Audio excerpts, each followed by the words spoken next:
hitting record now. I hit record. That's crazy. We're like so in sync. Yeah. Hitting record. Ba, ba, ba, ba, Oh, yeah, in sync like the band. I didn't know what you were doing. I thought it was you were having like a showbiz moment, like Chicago or something. We're in Ohio.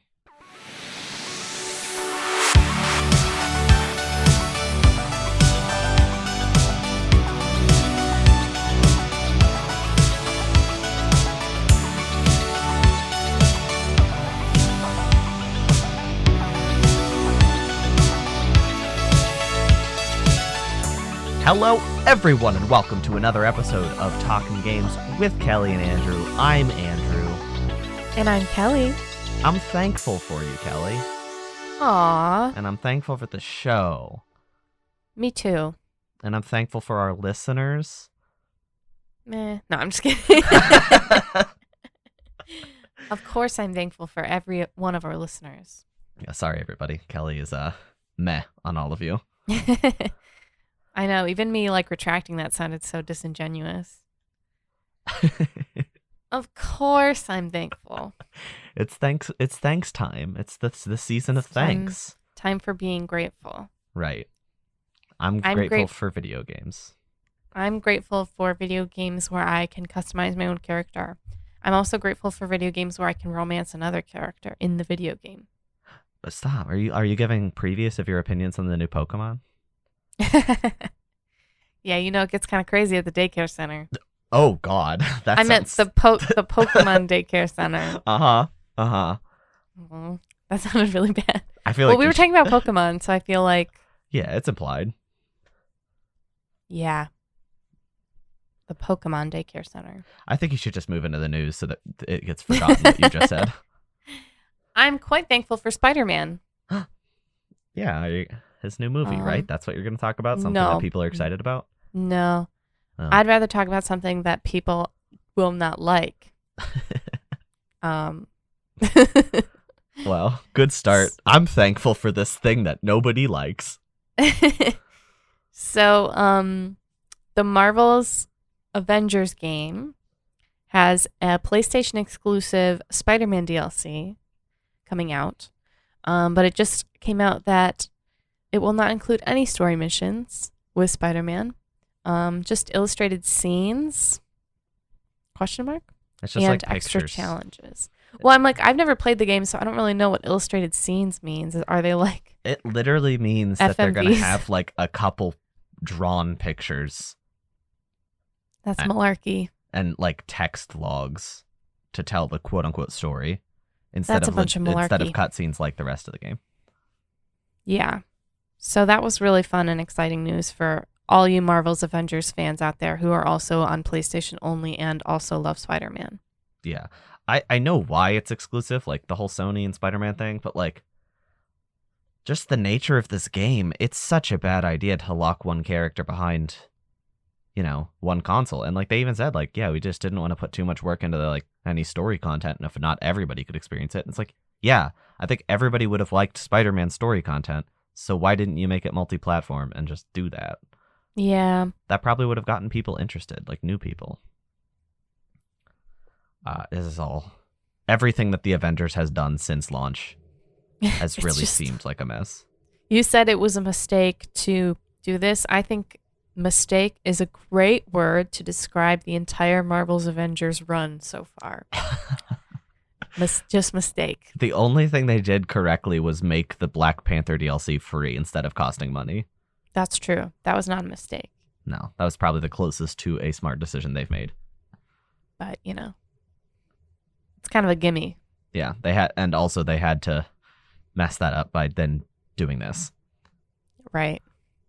Speaking of botched releases, though, the Grand Theft Auto trilogy that we talked in length about last week, it is now confirmed that they are bringing back the original versions to PC storefronts. So that was a big narrative, is when they announced this remaster, they announced that when it comes out, they would also pull all of the original versions from the stores. But they've pulled back on that. They are putting them back as kind of an apology, I guess. And also, as a bonus, everybody who bought the remastered trilogy gets these original versions for free. Only one of the big downsides is that there is no word on if this will happen for consoles. So I don't think it will. I think if they didn't do that now, they probably never will. But it's sort of like a mixed bag. It's like good that they're bringing it back, but it's also bad that they got rid of them in the first place, and also bad that they released this trilogy in the way that it was. So Yeah, this feels to me, not that they're admitting that the game was like a glitchy, buggy mess, but that they're admitting like, oh, sorry, we couldn't get it up on time. Like, get it on the launcher on time. That's what it sounds like to me. Because it's only for PC. That's a very good point, because that would definitely explain why it was only on PC. Yeah, because I don't think that they'd be like, our game is still buggy, even though it is. I think they would be more inclined to admit like a very obvious failure rather than one that maybe is not as obvious, even though it is. Yeah, because it's like they could argue that the definitive edition is good, but they can't argue that missing that first week on PC was okay. So Right. Yeah, I suppose you're right. That's me being kind of a pessimist, but It's a bunch of goofy, malarkey, dumb face stuff. it's a lot of malarkey. You know me, I like to always find the bad news in good news. It's not, but you're right though, because it's good news. Like it's like if you had like a delicious sushi roll. Mm-hmm. Is it obvious that we were talking about sushi before hitting record? It's like a delicious sushi roll. You know, that salmon is delicious. Shrimp tempura? Oh, right. Yeah. Except like if the roll and the rice around it was like moldy. Oh. It doesn't matter how good the content is. Like right now, the original's coming back to the store is a really nice, fresh piece of salmon. And then you have to remember that it's already wrapped in moldy rice, that being the botched Grand Theft Auto remaster trilogy. And like, even if you pull that salmon out of that roll, it still touched all that moldy rice, you know? Yeah. That was really descriptive. You really brought me to the moment. Thank you. And now I feel sick to my stomach. Oh. So thanks. I'm sorry. I thought it was a compliment, but now it feels less so. It's a compliment, but one that hurt me. I'm sorry. It's okay. I'm very sorry. It's all right. I forgive you. But I'll have to delay your forgiveness. Wait, you just said you forgave me, though. I Well, appreciate the transition, but I feel like I want my forgiveness now. Just like Saints Row, I'm delaying your forgiveness from February 2022 to August 23rd, 2022. On that day, Saints Row will come out, and I will forgive you. How'd you like that for some news, for some verticality? I also like the fact that meant that your initial forgiveness was already slated for February. Right. It takes me at least like 2 months to really forgive someone. And then add an extra month because February's short. Yeah. You know? Yeah. Did this news surprise you? No. Yeah. No. I was very much expecting this one. I feel like I feel like delays these days, like the preliminary release date, I'm like, that's not it. See you maybe 5 months from now. Yeah. Well, especially because this one was just announced at Gamescom, which wasn't that long ago in the grand scheme of things. And that February release date was already quite surprising, because that was August, right? Yeah. Yeah. I thought it was September for some reason, but... It was around that time. But that means like year turnaround. Well, I would have expected a year turnaround, but then they were like February, and I was like, uh-huh. Right. Okay. Like, okay, are you sure? And they said, no, sorry, we meant August. Sorry. I think it's interesting that August has such a specific date, though. It's not like August 2022. It's like August 23rd, 12 a.m. Eastern Standard Time, 2022. It's funny, when delays have release dates on them, it almost feels like a higher level of confidence. So it's probably just to keep the consumer confidence high in this product. Yeah. Yeah. We shall see. Are you gonna play it? I don't know if I'm gonna play it. I don't I know. don't know. We'll see. Ask me again in like July of 2022. Probably not, realistically. I mean, we talked about Yeah. it when it was revealed. I thought like bringing it back down to earth a bit was a little boring because I'm like, there's so many open world games like this. It's like I like the stupidness of the latter Saints Row games. I feel like they should have stuck Mm. with it Mm-hmm. or just made something new. Yeah. That's the thing that's weirdest about this game. And this is probably like an echoing of what I said in August, but like if they just put a different name on this, it'd be like, oh, a cool new open world IP. Neat. Yeah. But they're like, no, it's Saints Row. Maybe they have to. Maybe they have to call it Saints Row because they're running out of time for the copyright. Well, then just let it go. Make new stuff. Give up on the old stuff. Let it go. Yeah. Let it go. Listen to Elsa. Can't hold it back anymore. Sorry. That was dumb. That was I a thought dumb you were bit. going to change the lyrics to be Saints Row related. No, I'm not that creative. My brain can't think that quickly under any circumstances. You could have just like, let it go. Saints Row. All right. Well, you're just kind of flexing that you're more creative than me. And that you're smarter than me. I just said Saints Row to the tune of Disney's Let It Go. Well, I didn't say anything, so who really won here? Capcom. Not me. Capcom. Yeah. I Because- don't even know if they won that. They get a whole year to make Pragmata. So at the PlayStation Showcase before PS5 came out, Capcom showed off a little weird trailer, very Kojima-esque, if you will, in its nonsensory, what's the word? Nonsensical teaser nature for a game called Pragmata.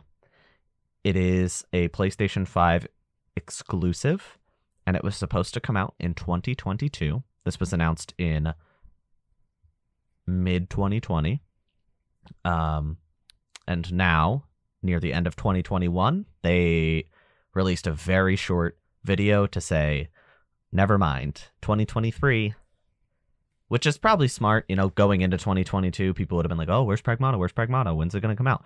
So it's probably best before 2022 even began to be like, do not expect this game next year. But I'm really interested in this. I trust Capcom a lot these days, and it looks super weird. The initial reveal trailer was really cool, and I highly recommend watching it if you haven't. I'm disappointed because this was definitely on my higher anticipated games for next year, and now it won't. It'll be on the next anticipated games of the year list of 2023, I mean. Yeah. It looks very unique.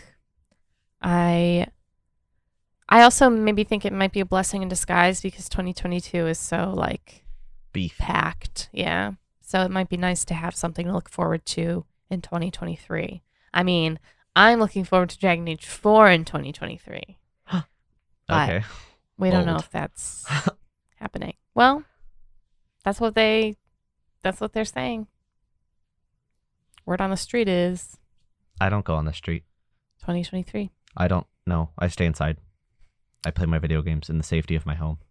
Honestly, sometimes that's better. Going on the street, you don't know what can happen. You could get pooped on by a bird. You could be accosted to buy a hot dog. You could be ran over by a taxi cab. Do you live in New Or- York City now? Like, these are all things that I would be very surprised if they happened on the street where No. I thought you lived. No. But if you moved, No, but you know what? I may be going to the Big Apple very soon, so I think I've just got it on my mind. Okay. Well, don't get hit by any hot dogs. Well, it's always a risk. Yeah. Only on Talking Games with Kellie and Andrew, and in Do the you- streets of New York City. Yes. Do you have any further thoughts about Pragmata and its delay? Yeah.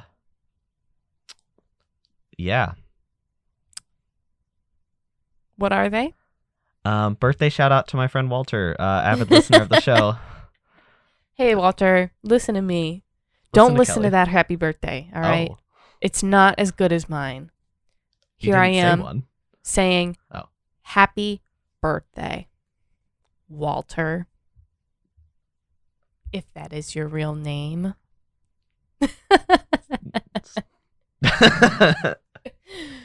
Oh, sorry. Why are you sorry? That's good stuff. I don't know. I'm sure it'll be Sometimes appreciated. I just say things and I'm like, what is she talking about? I don't know. It's like there's a little plankton in my brain controlling me, and he's like telling me to do certain things, and then my brain is like, what are you doing? Does that part of your brain make you better or worse at playing video games? It makes me worse. Oh, I was like, is that where your gamer skills come from? The little plankton? No, that's all instinct. I was born with my gamer skills. I was born on the battlefield in 2042. Whoa. This narrative is very confusing, but please keep going. No, just kidding. I wasn't born there.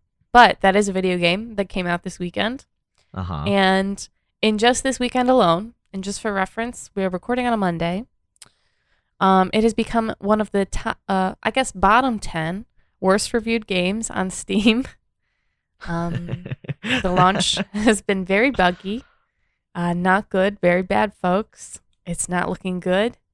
Heard a few different things. I think with every big game launch, especially these past few years, it feels like there's always one side that's like, it was so horrible and glitchy. And then a few people are like, no, my experience was okay. I haven't encountered anything, nothing crazy. But it seems to be the overwhelming majority saying that it's been a very glitchy and a very buggy launch. Yeah. Which is unfortunate, but unsurprising. I've definitely heard similar accounts from some people who've played the game. It's disappointing. I feel like when we saw like early footage for this game, we had a lot of optimism and thought it looked really cool. So yeah, I think a lot of it is just it's doing so much. yeah, Like it's hard to maintain a game like that where it's like all online and there's tons and tons of players. It's not like regular lobbies. It's like tons and tons of people, and there's a lot of particles and a lot of textures. And I think it's just a lot for what we have right now. a little overly optimistic. Yeah. So I think it's just too heavy for your standard gamer. Yeah, And the standard gamer's graphics card. that checks out. Yeah. That's Steam, Yeah. People also can be quite negative, but it's hard to give the benefit of the doubt when it's like overwhelmingly negative. Like you look and it's like with Steam, for those who aren't familiar, they give you like a little preview if you're looking at a game to buy or if it's like on a top 10 list, like a top seller list or whatever.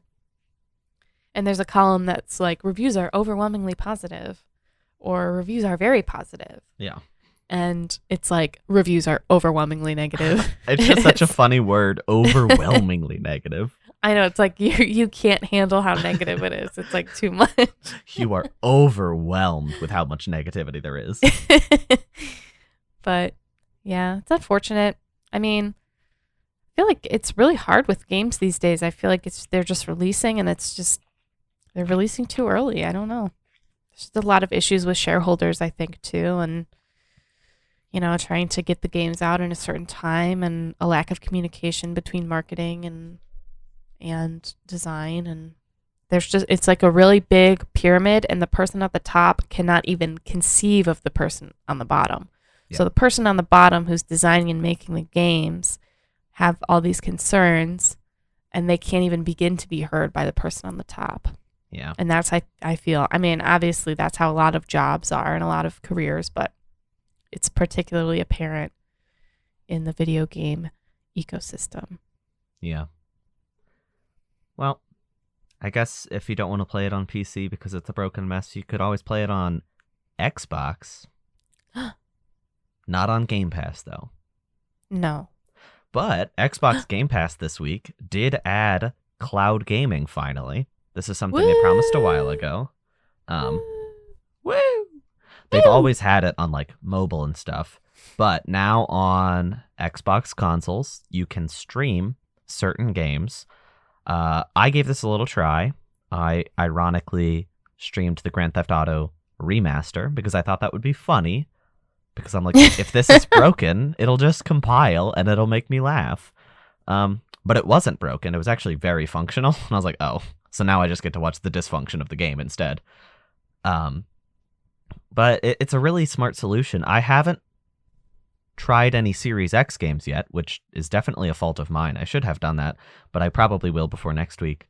Because that's, like we discussed when they announced this, that's a really good option if you can't afford to get a Series X and you already have an Xbox One console, then you can stream those Series X games to your Xbox One. I'm going to try that this week with the Medium, I think, and see how that goes. I'm excited. But the fact that that Xbox One game streamed basically flawlessly, there were a few like screen tearing things, but it was very quick, easy to deal with.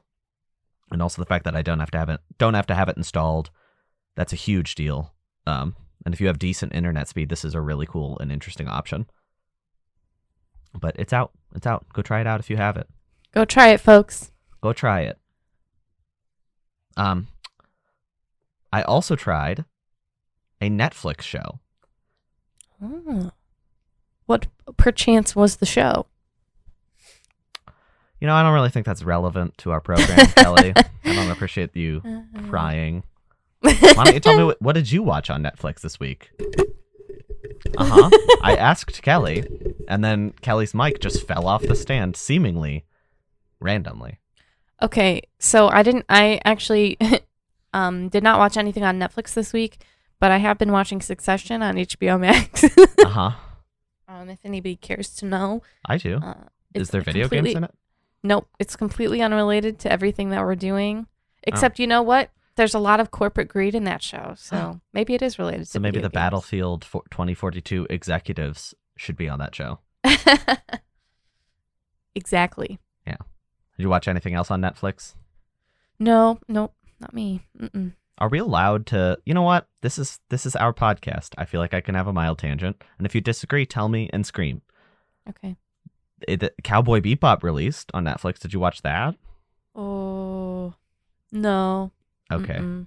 I was gonna, and then I saw some clips on Twitter, and I was like, I'm assuming I know what clip you're talking about. I was like, you know what? Maybe not. Are you talking about? Maybe I'm not gonna waste my time watching that show. Are you talking about a certain? Yeah, character? yeah. Well, and more than that, I saw like other clips too, and I was like, this is just the dialogue is really bad. Yeah, It's not fun in camp like it should be. It's like very cringeworthy. Yeah, I think I watched a couple episodes. It just feels heavily like translated like from the original directly. Yeah. And it's like, that doesn't work. This is live action. Yeah. You know? But yes, something ain't right. Something ain't clicking. But if you're looking for an animated television show, well, I guess you could watch Cowboy Bebop. Yeah, watch the original Cowboy Bebop. The animated one. Yeah. That's not what I was going to transition into, but I was just thinking, yeah, don't watch the new one. Watch the old one. Anyway, back to video games. Netflix has a television show called Arcane. This is a show by Riot Games. It is based on League of Legends. I was specifically not interested in this show because I'm specifically not interested in League of Legends.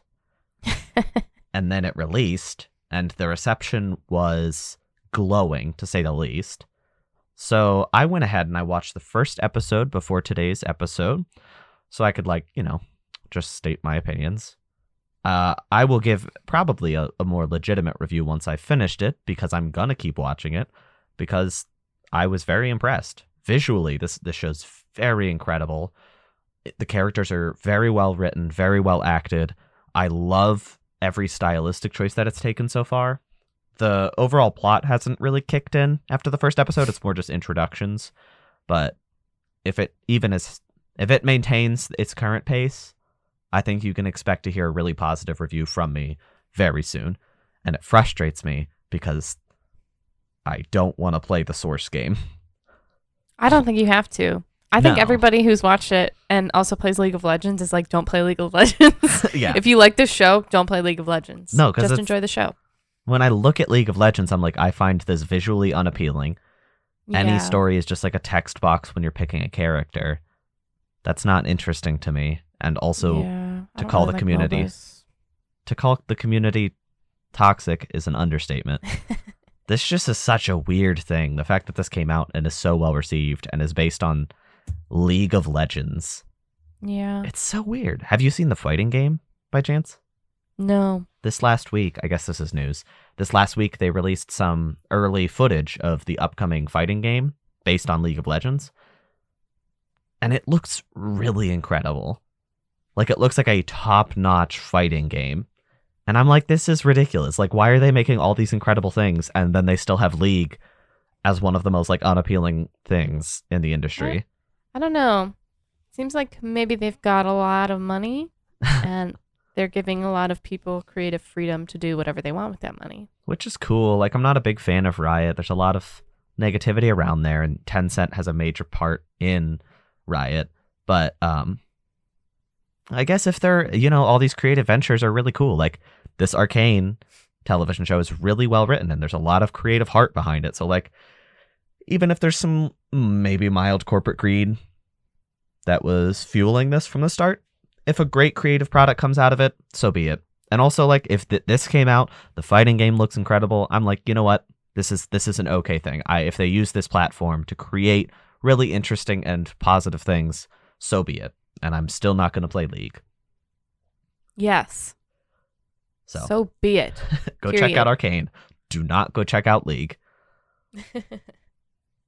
What did you, since you didn't watch anything on Netflix, Kelly, above it, just acting like you're so much better than Netflix, what did you do then? Did you play something? Perhaps I played a video game. Oh, crap. Forgot what our show's about. So, I purchased Pokémon Brilliant Diamond. Okay. That was a fun accent. Thank you. And I felt my youth. So when I was really little, I pre-ordered Pokémon Diamond, the original, in like 2007. Whenever that came out. Maybe 2008. And I got the stylus for my DS with Dialga on top of it. I know exactly what you're talking about. Ugh. And that was like the first Pokemon game I bought with my own money, so that was really exciting for me. So that's why I bought Brilliant Diamond. I thought about getting Shining Pearl, but I was like, no, I got to stick to my roots. So I played it. I'm quite a few hours in. I'm like halfway done with the gyms. To be honest, I'm having a lot of fun with it. The chibi style of the characters really grew on me. I think they're very cute.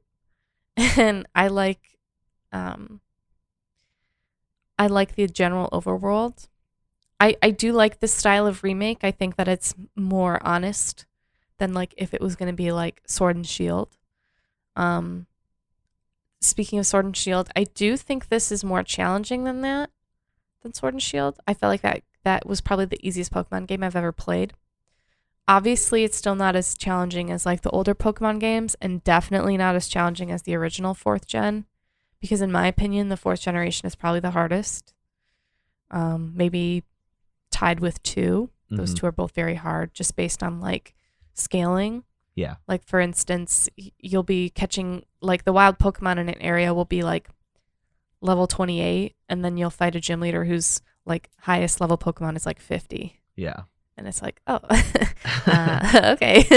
But anyway, to sort of increase because I kind of had a feeling, as with most Pokemon games that have come out in the past like 3 or 4, 5 years, I'm trying to think of like one, like I'm trying to keep it all straight in my head, but it's not super challenging, especially for people who've been playing Pokemon for a long time. So I'm doing a Nuzlocke challenge, which is basically like if your Pokemon faints, the gist of it is that if your Pokemon faints, you can't use that Pokemon anymore. They're essentially dead. There's a lot of like intricate rules and stuff. I won't bore you with it, but it does create a bit more of a challenging experience. My other issue was that some of the features from Platinum, which is widely regarded to be like leagues above Diamond and Pearl in terms of like enjoyability and challenge and fun. Some of those features aren't implemented until post game. For instance, if you're doing rematches with the gym leaders, they have their Platinum teams. I think that it might be a nice compromise for some folks, but I honestly like their Platinum teams better, so I kind of wish that they were playing with their Platinum teams. Yeah, no, Platinum was made as like a more polished version of Diamond and Pearl.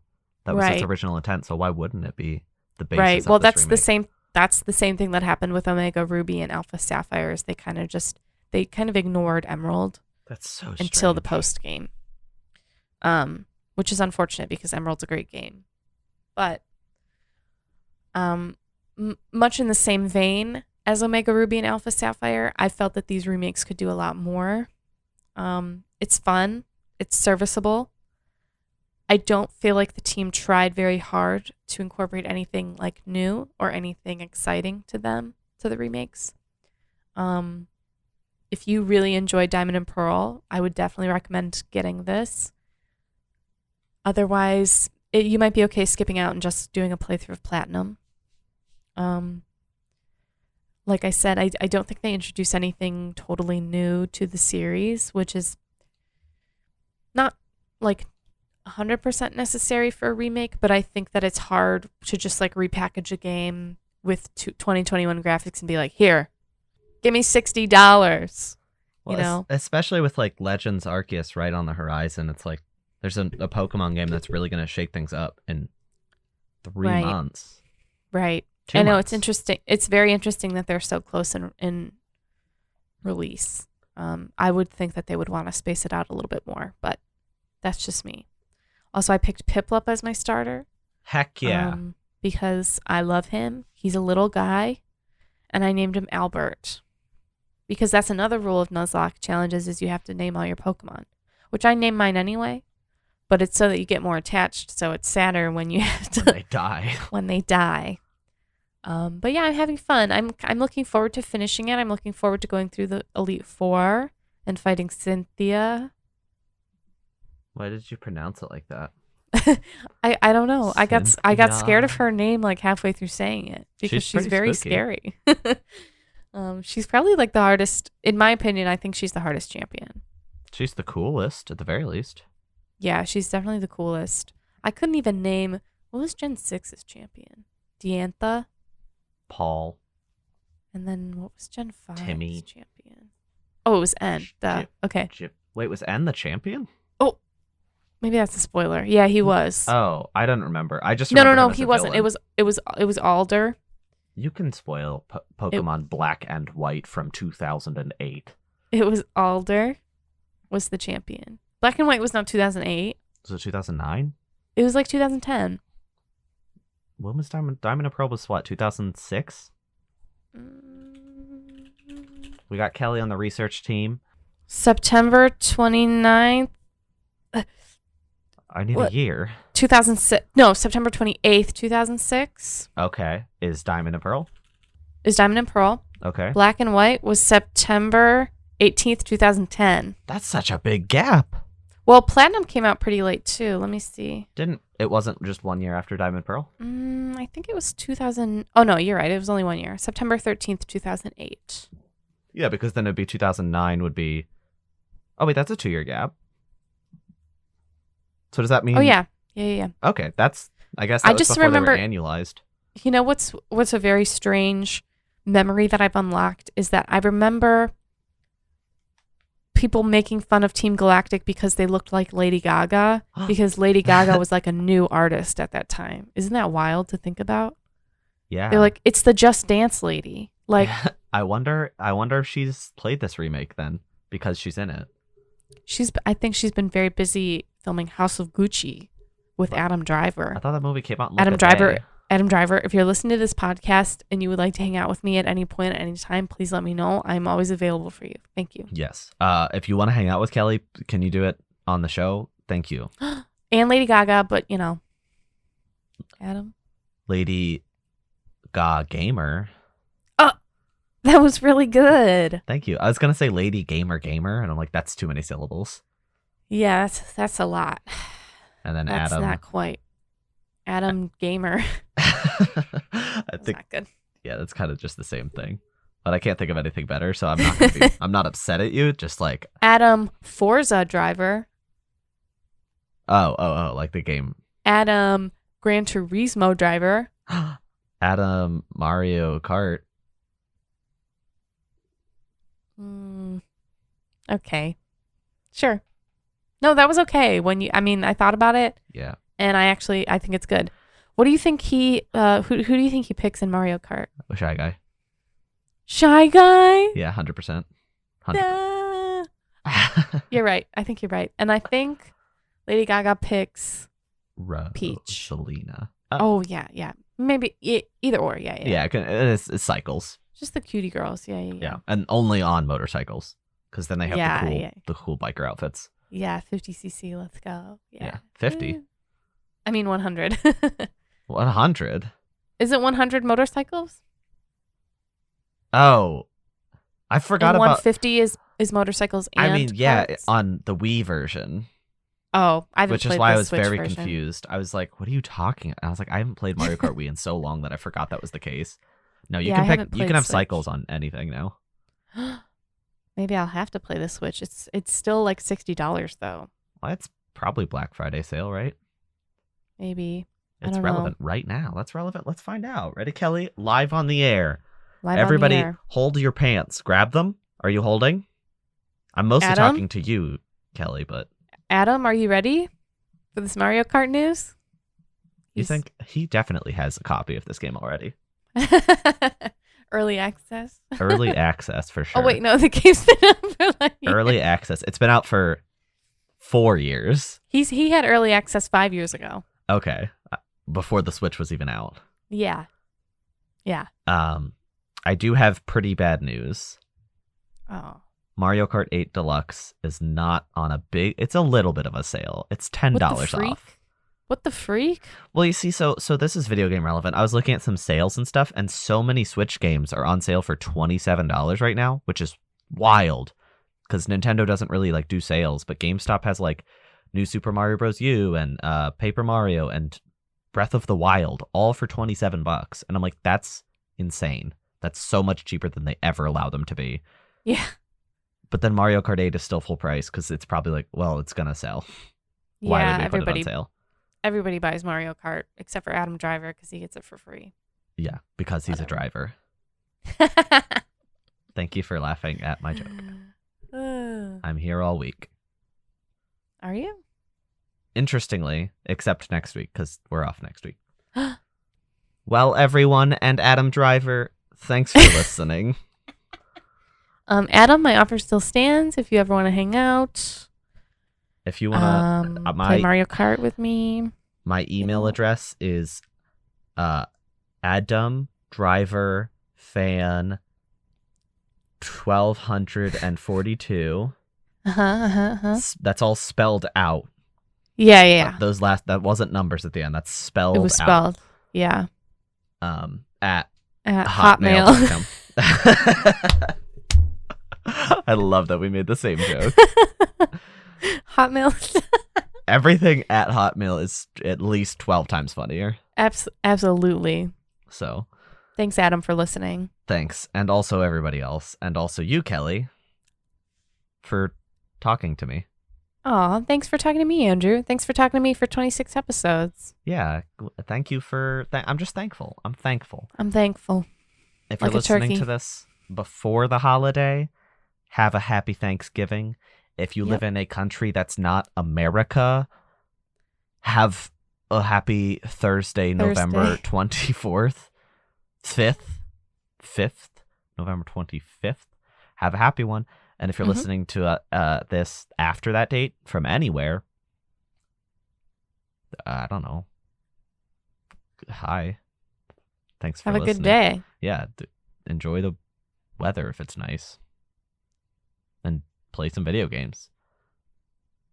And like I said, we're off next week. So we'll be back at you for more in December.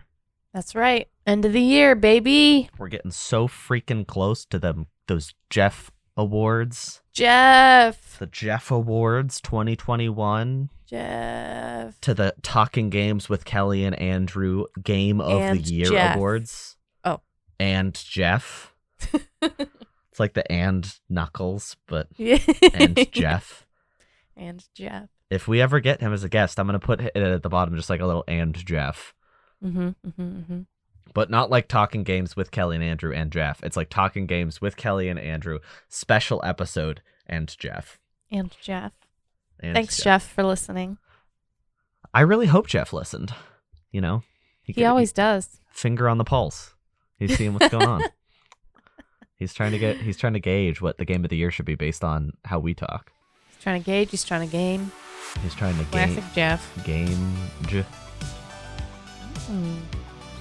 I think we should end it there. That was really rough. Yeah, I think let's just call it. Thanks, everybody. We'll see you next episode. Enjoy your holidays. Bye.